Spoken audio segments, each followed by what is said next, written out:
we have our skill node widgets set up for our skill tree system, but now let's actually make skills for these things to represent. Because right now I just added in a variable for a name and a skill icon as placeholders, more or less, so that we can have something to display. But in the end, what this is going to be replaced with, and that's what we're going to be making today, is individual skill assets that these are going to be sampled from, as well as being able to actually run some code when the skill is activated, when you unlock it in your skill tree. And the way that we're going to be doing that is, first and foremost, let's make a new folder here for classes. And I'm going to be making a new blueprint class. And we'll go to all classes and then look for data assets. We'll pick the primary data asset class. And for this, we can make a BP for blueprint, and we'll call this skill assets. If we then open this up, it opened up on my other monitor, because of course it did.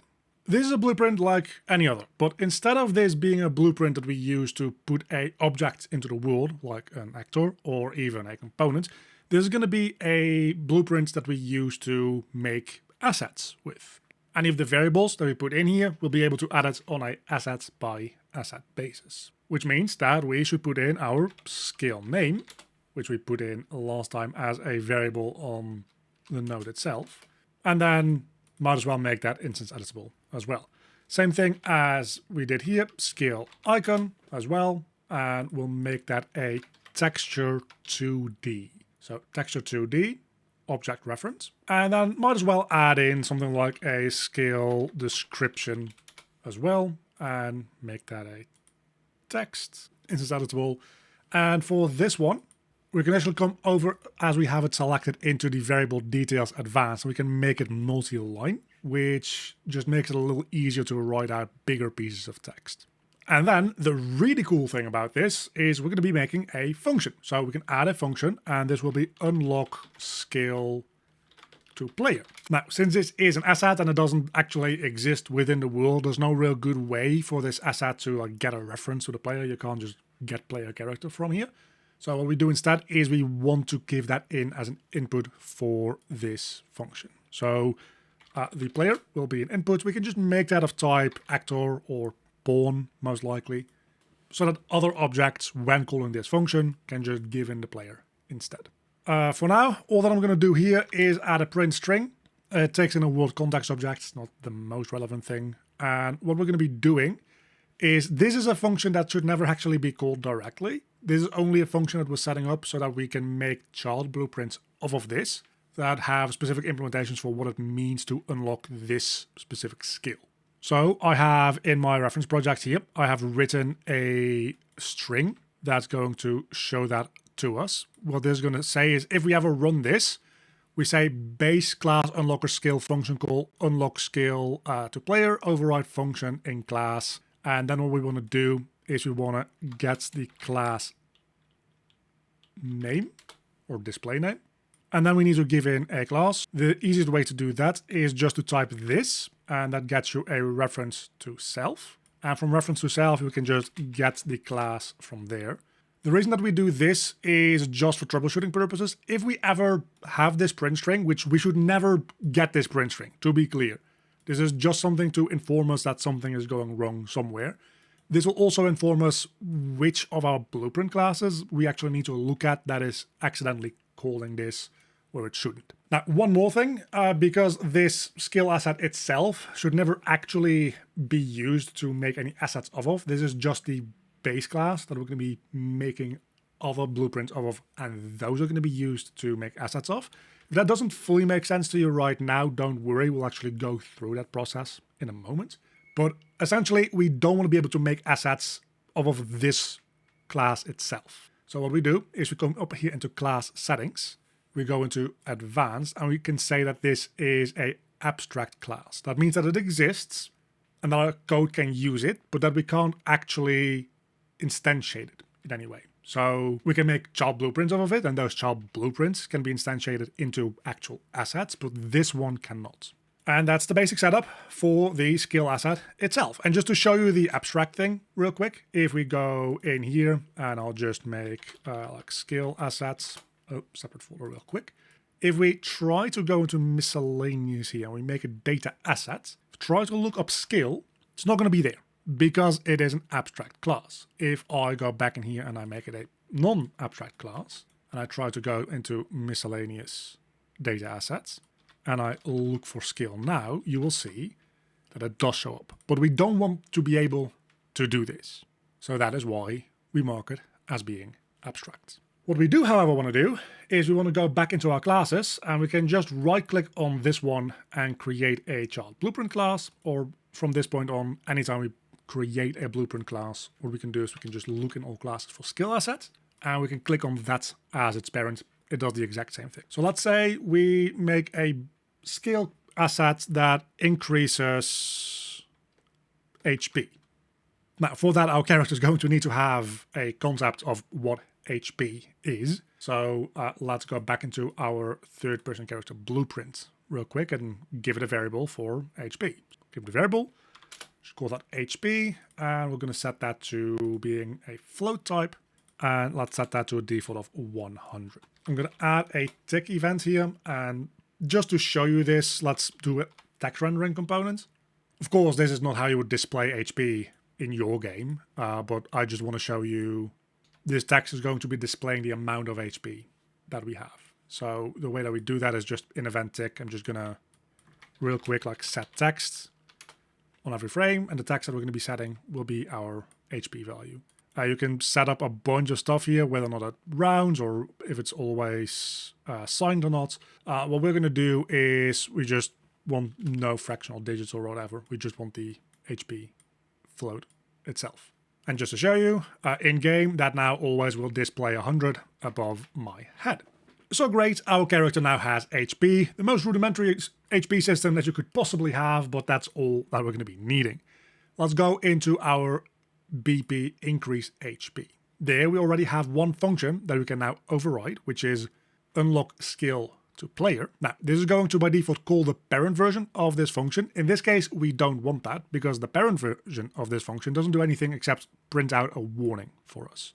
So we don't want to run that.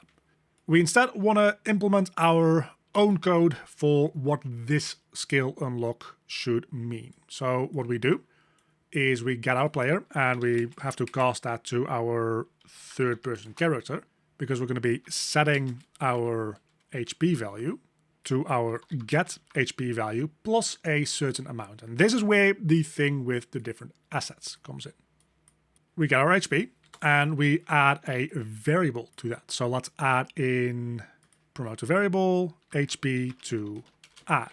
Now we can make a bunch of different assets, an asset that adds 5 HP, an asset that adds 10 HP, an asset that adds 50 HP, and those different assets will have the different information on them. Obviously, just for adding HP, that is a little overkill, that's a little cumbersome, but the reason that we do it this way is because now we can set up things in a way where it's entirely scriptable on the asset basis, instead of relying on the skill nodes themselves in the UI. So we get our current HP, we add our HP to add, and that's pretty much everything that we need to do here. So now that we have all that set up, we can go into our skill assets and we can go make in miscellaneous a data assets. And you can see we have our BP increase HP already in there. So let's say HP add HP 5. Open that up. We get our HP to add, which is 5, and then the variables that we exposed in the parent version of this as well. So the skill name is add 5 HP. That can have an icon. Obviously, I don't really have any graphics for this right now. Do we happen to have like a heart? Nope. So we're just going to go with this green icon instead.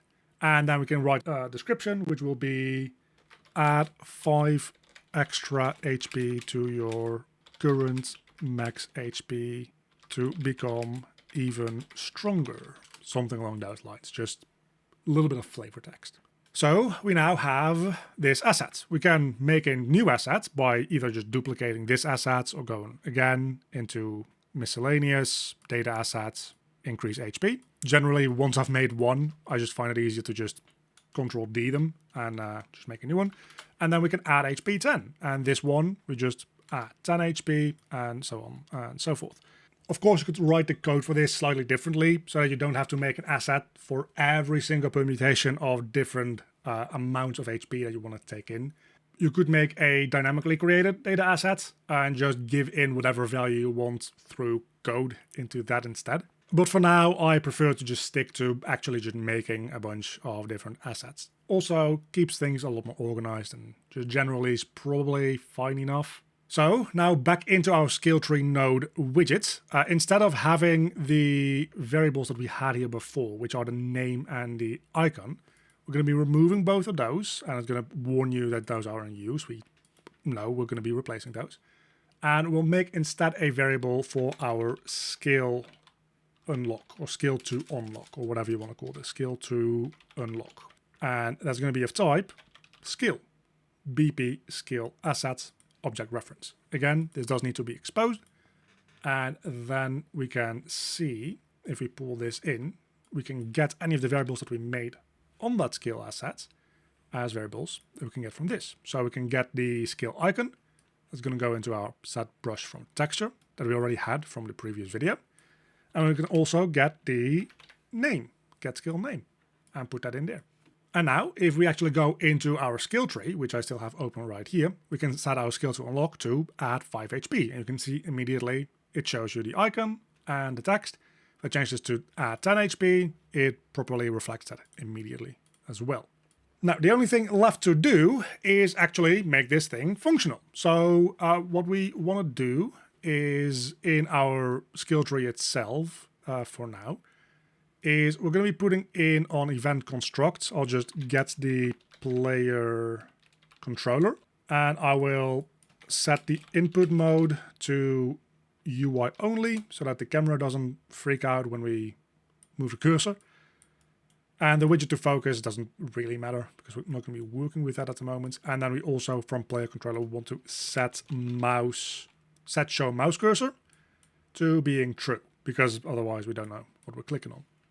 Then, inside of the skill node itself, so we're back in this widget, we have this button right here. Our button, in my case, it's 54. It might be called something different for you. And we're going to go to the onClicked event. So we can add that as an event into our event graph. And this is just pretty much whenever we click this thing, we want to set this skill to unlock. You can right-click this to convert to a validated get, just to make sure that we're actually working with a valid skill asset. It is empty. You generally want to prevent accessing empty references to objects. And then we can just run the unlock skill to player function that we created. So here we have to give in the player, but that's easily done with get player character. Because this thing actually has the context of being able to get the player character. Now, if you have a more complex game set up where your UI already has a reference to the player character as one of its variables, which very likely would be the case, you can just provide that in instead of using the get player character, but that ends up effectively being the same.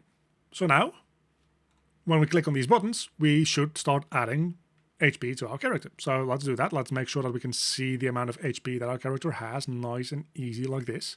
Press the T key. You can see now I have my cursor again and the camera doesn't move around. When I press this, it adds 5 HP. When I press this, it'll add 10 HP and our skills just work. Now, you can still, you can spam these because it's just every time they're clicked, they will execute whatever is in the asset that they have. And that is something that we're going to be fixing, but we're going to be fixing that in the next video because it kind of ties into the way that we're going to be setting up the skill preview text that you saw in my initial video at the start. That is going to be the widget that's going to allow or disallow us to actually reacquire a certain skill. For now though, if you want the project files of any individual part of this series, you can find them down below for patrons and YouTube members. It helps support me doing these more long-term, more in-depth series, and it lets you mess around with the code that's being written in these videos. And a very big thank you to all my Patreons. You can see them on screen right now. If you want to help support the channel or get any of the project files in any of my tutorials, there's a link down below to the Patreon page to support me, or alternatively as a YouTube member.